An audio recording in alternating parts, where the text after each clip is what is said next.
Assalamualaikum warahmatullahi wabarakatuh. Bismillah, walhamdulillah, wassalatu wassalamu ala rasulillah wa ala alihi wa sahbihi wa man walah. Allahumma salli wa sallim ala sayyidina Muhammadin miftahi babi rahmatillah adada ma fi ilmillah, salatan wa salaman daimaini bidawami mulkillah wa ala alihi wa sahbihi adada kulli daratin alfa marrah wa la hawla wa la quwata illa billah, amma ba'dah.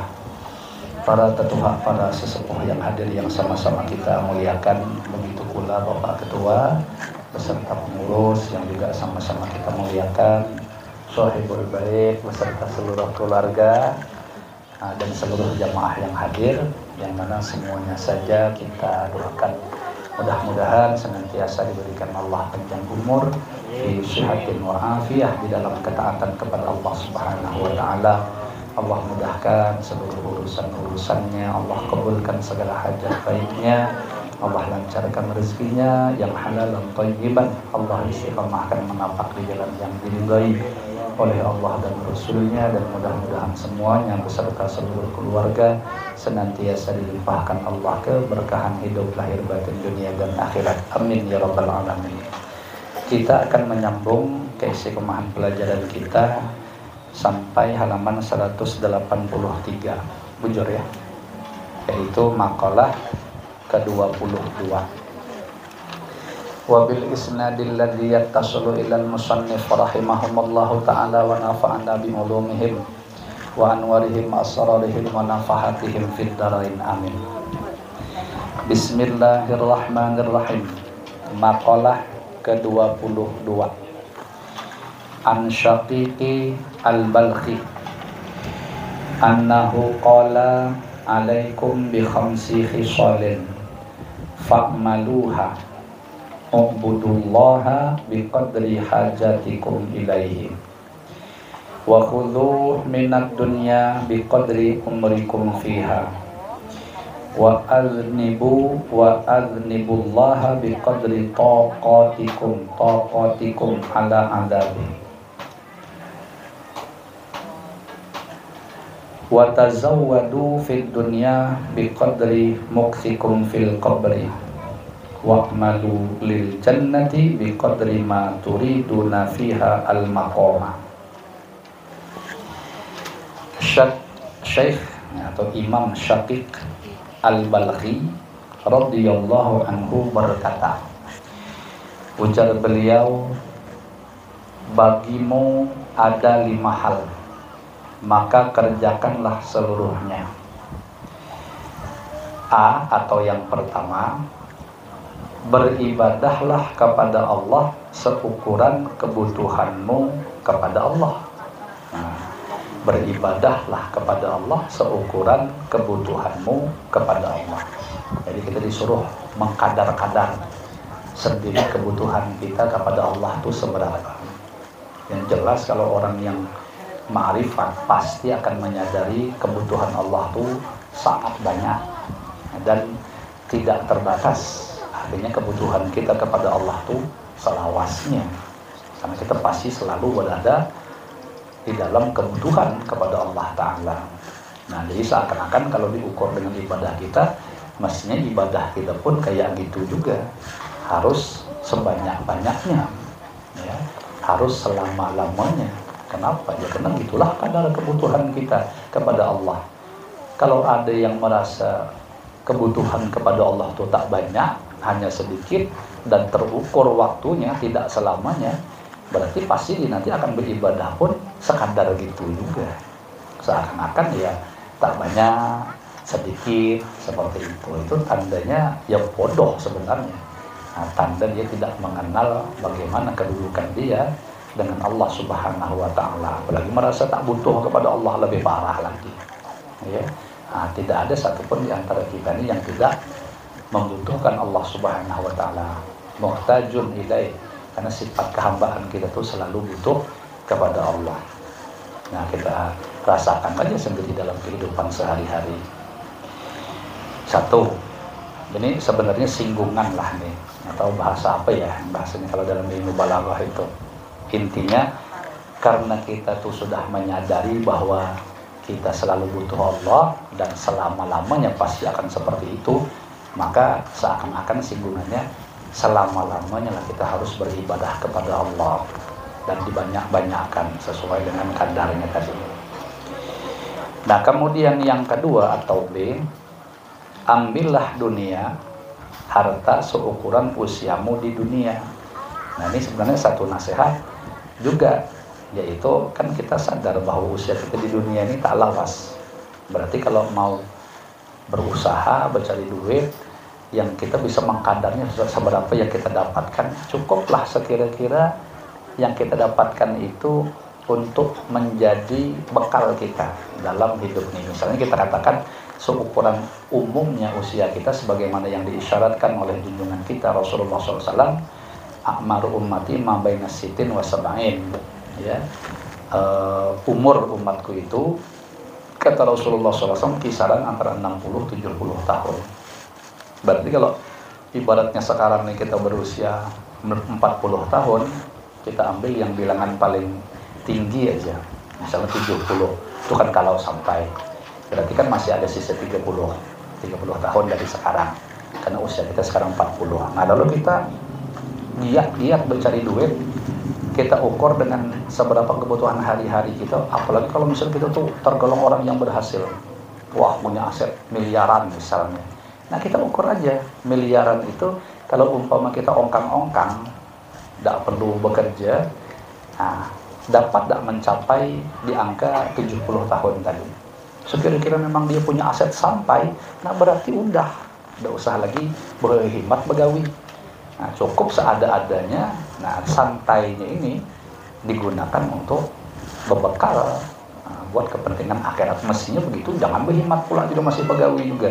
Berarti dia sebenarnya harta yang ada nih, umpama dia ongkang-ongkang tadi, dia sudah cukup untuk memenuhi kebutuhan dia yang wajib lah istilahnya begitu, sampai di 70, atau kalau mau lebih nyaman lagi di 60 mereka yang ada 20 tahun.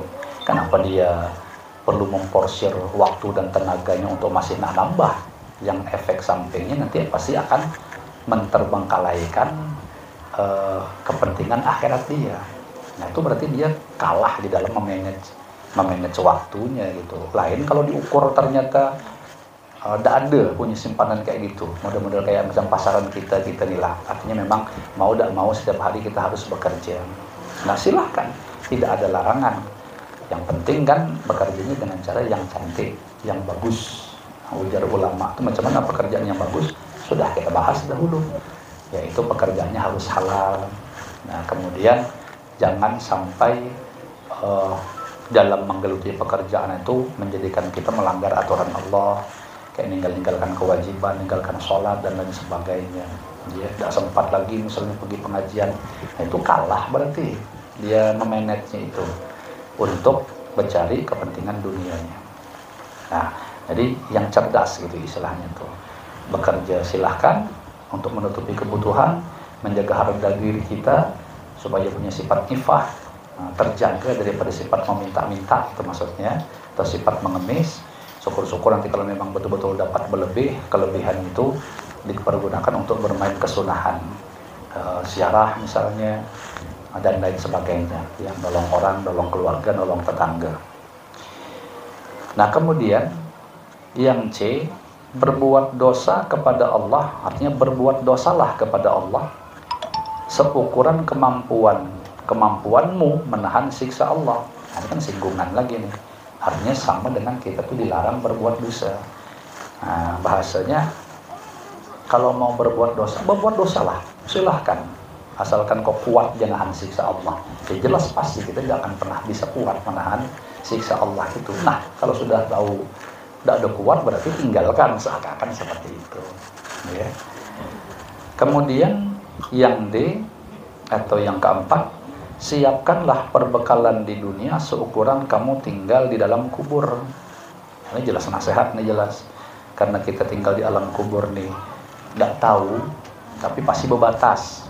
Karena kan maksimal kita berada di dalam kubur itu adalah yaumul ba'ats, sampai nanti hari kebangkitan. Nah, untuk sementara ini kita tidak mengetahui mulai dari sekarang menuju hari kebangkitan itu masih beberapa tahun lagi. Ada ulama memang berkomentar sampai 1500, sekarang sudah 1446. Kalau seandainya nunggu 1500 tinggal berapa lagi sisanya, paling-paling tinggal 54 tahunan. Ada yang mengatakan masih bisa lebih sedikit, wallahu alam, itu namanya prediksi ya. Nah, benar atau tidaknya yang tahu, sebenar-benarnya tahu ya hanya Allah Subhanahu wa ta'ala. Tapi jelas berbatas lah kalau kita di alam barzah itu.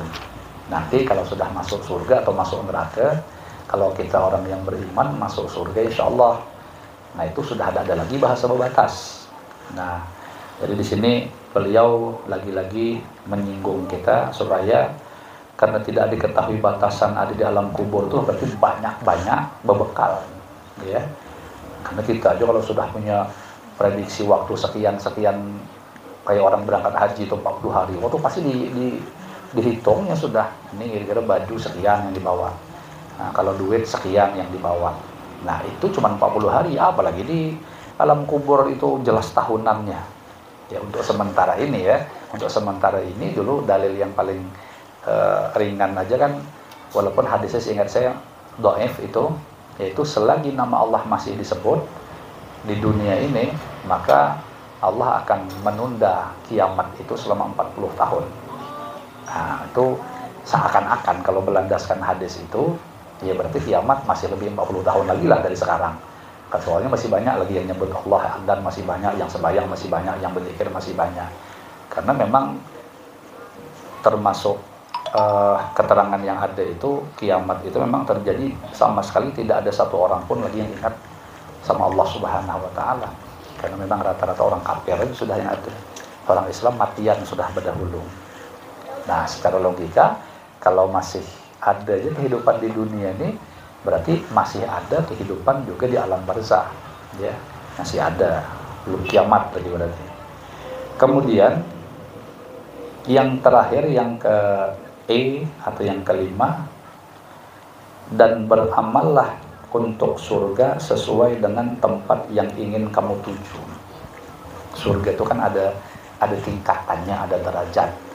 Nah kita pengen menuju tingkatan yang mana? Kalau yang seperti kita doa tadi, ya Rabbi wajma'na wa ahbaballana fi darikal firdausi, yang kita tuju tuh bukan sembarang surga, kelas paling tinggi. Misalnya VVIP-nya, Firdaus itu tempat berkumpulnya Rasulullah.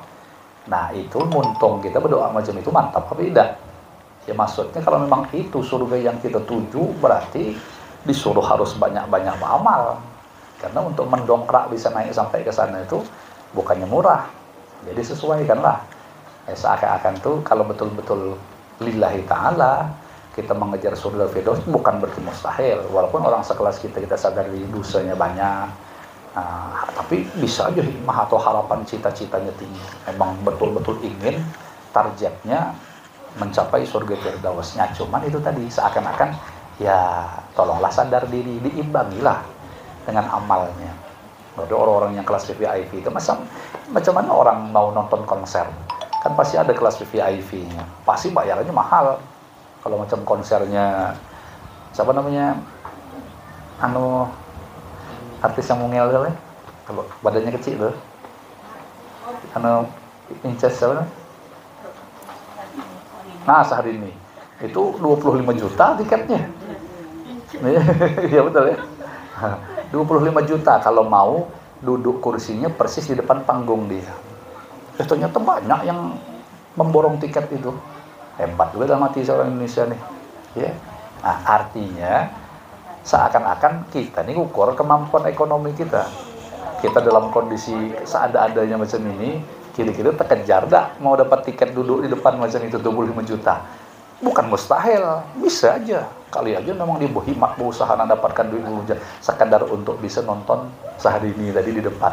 Macam itulah kira-kira ya. Ada orang berhikmat betul, ingin pokoknya semangat nih bisa masuk surga bersama Rasulullah. Berarti mantap-mantap lah beramal. Nah kalau seukuran beramal kita macam yang ada inilah, sementara harapannya terlalu besar betul nak dekat sama Rasulullah, ya sadar diri lah istilahnya begitu ya, diukur dewek gitu nah maksudnya. Cuman kan ini kan pakai bahasa syariat nih sebenarnya.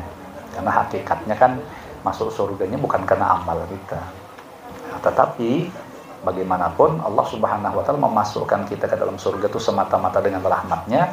Cuman ketika Allah meletakkan kita di surga itu yang kelas yang mana, tingkatan 7, 6, 5, 4, 3, 2, 1 tadi. Nah, nanti akan bisa membedakan itu seberapa banyak kadar amal kita tadi. Semakin banyak amalnya dan amalnya diterima pula sama Allah Ta'ala, nah semakin kuat peluang dia mendapatkan surga Firdaus tadi itu. Ya, itu kelas yang paling tinggi. Keterangan Syekh atau Imam Syakik Al-Balkhi adalah guru Imam Hatim Al-Asham. Al-Balkhi itu seingat saya Belgia dia. Balkhi itu masuk Belgia. Syakik Al-Balkhi. Nah, kemudian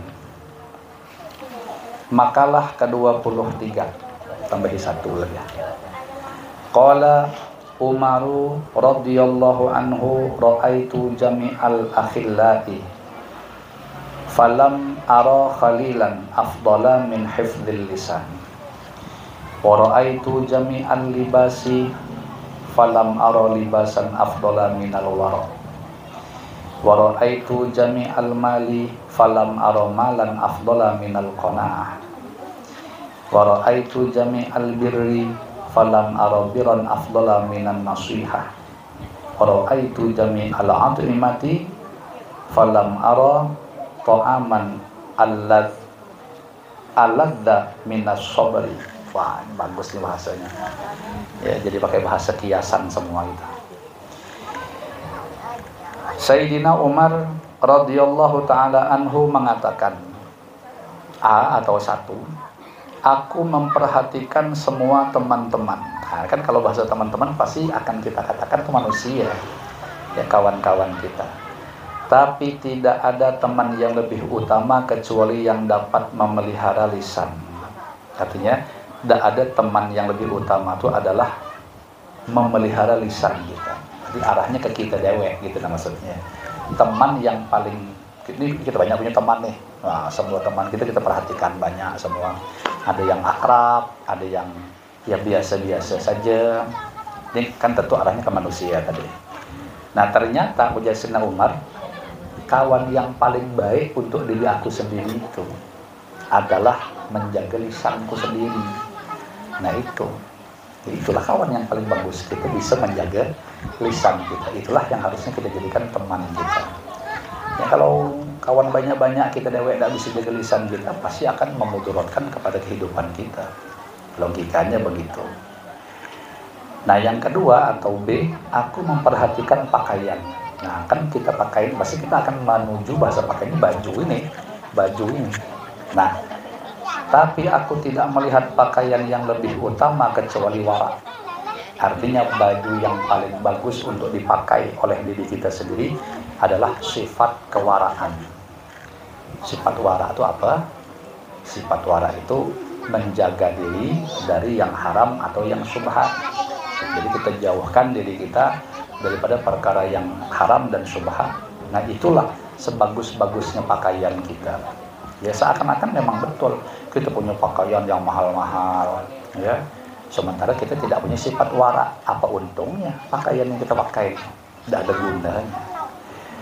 Nah yang C atau yang ketiga, aku melihat semua harta, tapi aku tidak melihat yang lebih utama kecuali hidup qanaah. Jadi harta yang paling utama adalah hati yang qanaah. Ya mahal harganya. Kata Mbah Guru Sekumpul kan itu kan majian kan lebih mahal daripada sholat kata beliau. Kenapa?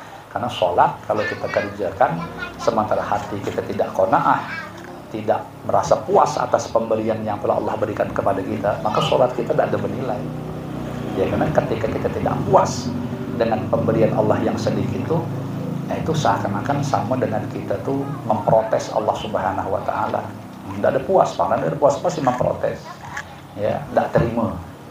Nah, kira-kira di saat kondisi kita seperti itu, lalu kita mempersembahkan sholat kita di kehadapan Allah Ta'ala dengan kondisi hati tidak terimaan sama Allah tadi, bagaimana mungkin Allah mau menerima ibadah kita? Nah, jadi pakaian yang paling utama itu adalah sifat qanaah. Ya. Harta ya, harta yang paling utama itu adalah qanaah. Kalau pakaian tadi wara. Nah, untuk yang keempat atau D, aku melihat semua kebaikan yang lebih utama, tapi aku tidak melihat yang lebih utama kecuali nasihat.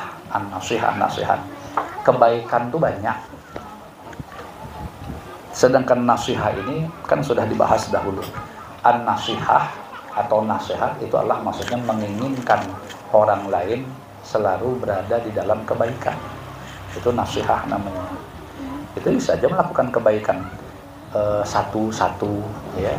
Tetapi kan mungkin ibaratnya kita melakukan kebaikan hanya kepada satu orang, belum tentu kita bisa melakukan kebaikan kepada orang lain. Ini kalau bentuk kebaikannya apa terserah. Tapi kalau an-nasihah, orang yang punya hati an-nasihah, hati yang nasihat itu pasti semuanya. Dan semua itu maksudnya baik kepada orang yang memang sudah baik ataupun kepada orang yang sekarang masih buruk. Kita katakan buruk itu maksud ahli maksiat. Nah, kalau hati kita hati yang nasihat, kita pasti akan ingin menginginkan dia mendapatkan kebaikan. Nah, kalau orang yang sudah baik, keinginan kita kepengen macam mana kebaikannya meningkat, kebaikannya diterima Allah, pokoknya bertambah bagus gitu. Nah, kalau sekarang orangnya itu masih pelaku maksiat, kita ingin kebaikan. Nah, kita berharap mudah-mudahan dia sadar, mudahan dia taubat, mudahan taubatnya diterima Allah. Nah, keinginan kita dia seperti itu namanya nasihat. Ya. Makanya tidak aku temukan atau tidak aku lihat yang lebih utama kecuali nasihat tadi itu. Nah, karena jelas itu memang itu yang paling utama kebaikannya. Yang terakhir yang kelima, aku melihat semua makanan, tapi aku tidak melihat yang lebih utama kecuali sabar. Ini kiasan lagi. Kita nganggap makanan itu ya kayak nasi, kue segala macam. Nah, ternyata beliau mengarahkannya makanan yang paling utama itu adalah sabar. Dan itu makanan hari-hari kita. Karena hampir setiap hari, hampir dipastikan kita akan selalu berhadapan dengan perkara-perkara yang perkara-perkara itu akan bagus jika ditopang dengan kesabaran. Pertama, kita masih akan melakukan ketaatan, ibadah.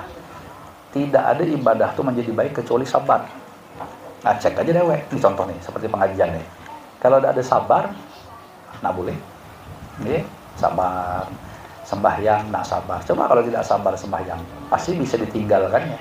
Atau sekurang-kurangnya kalau dilakukannya masih asal gawi, bisa nak secepat-cepatnya. Akhirnya yang terjadi adalah banyak kesunahan-kesunahan yang terkurang, mestinya tasbih 3 kali terbaca sekali, cuman tak ada sabar bang. Tahiyat mestinya sampai innaka hamidum majid bisa terbaca cuman sampai Allahumma sholli ala Muhammad langsung salam. Nah, kenapa bisa gitu? Ya tidak sabar tadi. Nah, kalau tidak sabar, ya mungkin semaksimal innaka hamidum assalamualaikum. Kalau dia sabar ditambahnya itu pakai wiridan. Kalau tidak ada sabar, cukup di situlah tadi. Ya. Nah, jadi tidak ada bisa dipungkiri bahwa setiap ibadah itu butuh sabar. Sama untuk meninggalkan maksiat butuh sabar. Apalagi menghadapi bala musibah pasti butuh sabar. Jadi memang makanan utama itu sabar itu. Nah, tidak aku melihat semua makanan, tapi aku tidak melihat yang lebih utama kecuali sabar. Pas betul. Nah, ini semua yang beliau sebutkan tadi. Mudah-mudahan dengan kemurahan Allah Subhanahu wa taala Allah berikan itu kepada kita semua. Amin ya rabbal alamin. Keterangan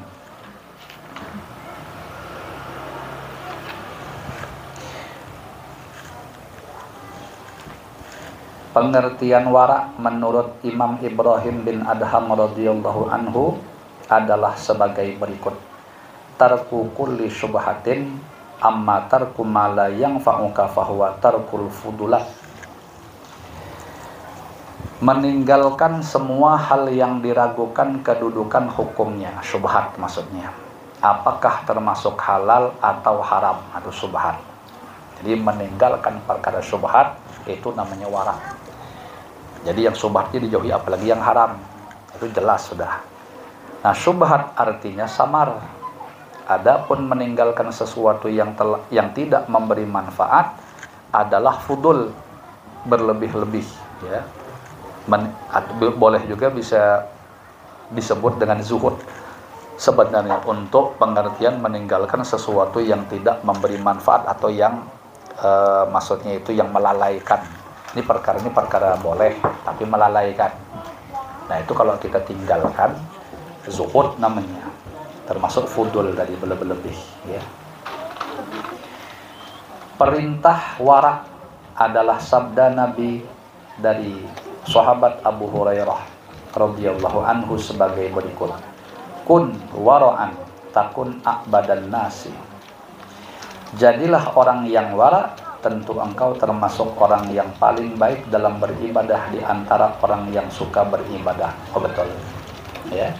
Orang ini boleh jadi banyak beribadah, tapi kalau dia tidak wara, maka percuma ibadah. Lam tuqbal minhu, tidak akan diterima Allah. Kenapa? Karena ibadah itu bisa diterima Allah Ta'ala, bentuk ibadah apapun itu apabila dilandasi dengan sifat kewaraan. Jadi ada orang ini ibadahnya rajin, tapi apabila ada kesempatan yang haram, hantupnya. Nah, itu model kayak begitu tuh banyak sia-sia ibadahnya itu.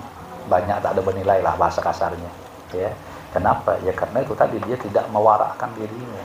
Kalau dia mewarakkan dirinya, dia ibadah walaupun biasa-biasa saja, tapi kuat sekali diterima oleh Allah Subhanahu wa Ta'ala, sehingga ibadahnya menjadi berkualitas. Definisi qanaah adalah sebagai berikut: tarkut tatallu'i ilal mafqudi wal istighna'u bil mawjud. Apa qanaah itu? Tidak suka mencari-cari sesuatu yang tidak ada pada dirinya. Nah, barang ini kalau memang sudah ada adalah dicari, pikir pun tidak ada, karena barangnya tidak ada. Nah, tapi ia memanfaatkan yang ada padanya. Nah, contoh simpelnya begini aja lah. Misalnya kita urusan kendaraan nih, kita punya kendaraan apa adanya. Kendaraan kita katakan Beat, itu kan bisa dikatakan kendaraan paling murah, yang kelasnya masih dikurang daripada 20 juta. Nah, dia puas sudah dengan yang ada nih. Tidak ada pernah terpikir, wah kapan aku bisa punya NMAX ya. Nah, kalau namanya dia masih terpikir pengenan masih punya NMAX yang kelasnya 30-an, berarti dia sebenarnya masih belum puas dengan yang ada nih. Dan dia memang yang ada nih cukup dan tidak pernah mikir kepada yang lain tuh. Nah, itu qanaah berarti dia. Tapi kalau seandainya dia punya Beat, tapi hatinya selalu terpikir kapan bisa punya NMAX, berarti sebenarnya dia masih belum puas dengan yang ada ini. Artinya dia belum qanaah. Nah, bisa juga diarahkan ke lain. Ke lain ini misalnya dia punya bini, masih mikirkan bini yang lain, itu jelas lebih tidak qanaah lagi namanya. Ibaratnya begitu. Ya, berarti belum puas dengan yang ada nih. Nah. Kemudian perintah wara dan qanaah antara lain sabda Nabi sallallahu alaihi wasallam sebagai berikut: kun wara'an takun a'badan nas. Oh disempurnakan lagi hadis tadi itu. Wa kun qani'an takun ashkaron nas wa ahibba lin nasi ma tuhibbu li nafsika takun mu'minan wa ahsin mujawarata man jawaraka takun musliman wa aqilla ad-dhahika fa inna kathrata ad-dhahiki tumitul qalba. Artinya, jadilah orang yang wara, tentu kau jadi orang yang baik, yang paling baik mestinya dalam beribadah di antara orang-orang yang beribadah. Jadilah kau orang yang qanaah, tentu kau menjadi orang yang banyak bersyukur kepada Allah. Betul, qanaah ini efek sampingnya memang bisa bersyukur gitu, karena puas bang sudah dengan yang ada tadi. Ya. Di antara mereka yang bersyukur, cintailah manusia sebagaimana kau mencintai dirimu sendiri.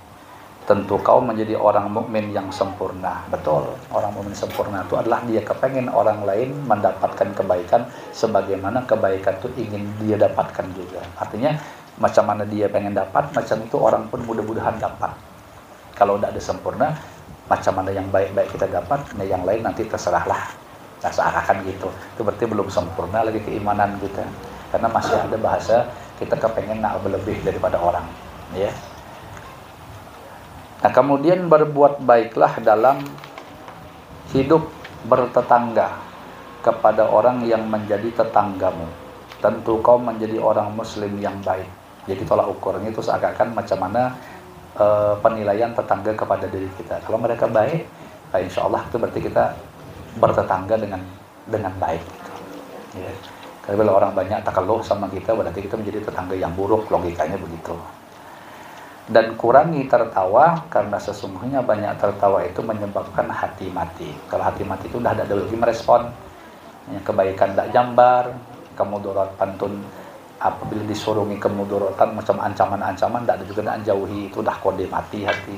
Tapi kalau selagi kita masih bisa nyambar tadi, berarti masih hidup. Ada orang cerita-cerita kebaikan, keutamaan, pengen tuh aku, nah itu berarti masih hidup berarti. Ini ada cerita ancaman, bahayanya begini, hukumnya begini, siksanya begini, takut nih kalau bisa dijawab, nah itu berarti hidup masih. Kira-kira begitu. Perintah berbuat baik dan dampak positifnya adalah sabda Rasul sallallahu alaihi wasallam, jubilatil qulubu ala hubbi man ahsana ilaiha wa bugdi, itu insyaallah ya. Ala bugdi wa bugdi ay wa ala bugdi man asaha ilaiha. Bugdi itu insyaallah harokatnya, bukan bugdu. Hati itu diciptakan cenderung mencintai orang yang berbuat baik kepadanya dan cenderung membenci orang yang telah berbuat buruk kepadanya. Masih hati kita memang seperti itu. Makanya kalau ada orang buat baik sama kita, pasti kita ketuju. Ya. Fa fil birri ridwan nasi wa fit taqwa ridallah. Di dalam kebaikan terdapat keridhaan manusia. Betul. Kita rasa berbuat sama orang, pasti orang itu ridho sama kita. Di dalam takwa terdapat keridhaan Allah. Nah, kalau kita bertakwa, itu pasti Allah akan ridho sama kita.